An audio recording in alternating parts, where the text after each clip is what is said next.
I just wanted to ask a very simple, basic question for somebody who's not written a book ever. You guys are all pros by now, I know. One book, two book, three books, and God knows how many. But the point is, if somebody has never written a book, don't you have that fright, like first time author's fright?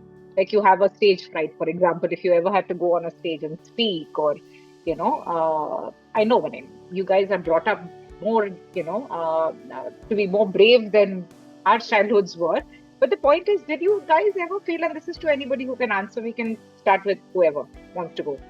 So I was happy when I was called upon this stage in one of those events which I went in my apartment, and all of them were happy and they all supported me. So I had no fear in front of my own, like all of them were supporting me. So I was not scared to go in front of them.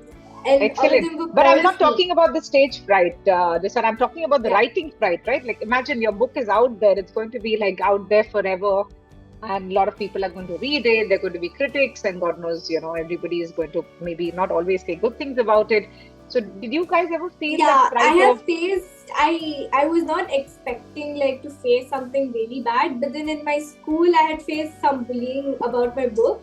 But then I had gone to the counselor for that reason itself. I basically fainted after that.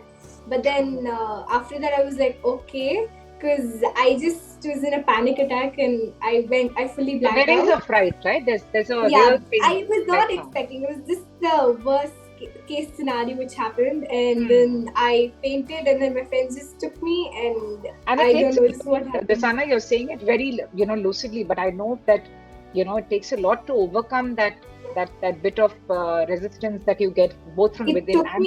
It has happened on Friday itself, on the last day. I was just telling and promoting about my book in the school, and then all of this happened. But then after that, this teacher spoke to those people, and I was happy. And then they also went and told me. Thank you so much. They actually read my book.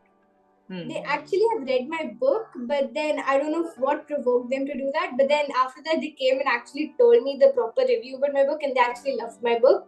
But I don't know what caused them to do that. No, excellent. Thank you so much for sharing this, Anna. What about you, Amishi? What about you, Kia? Any fear, any fright? We have 2 more minutes, but it'd be nice to hear. This is a very critical ask, and hence I want you guys to share. When I just told the book to my entire class, everyone got happy and excited. So because of me, one of my friends got inspired to write her book. So nice.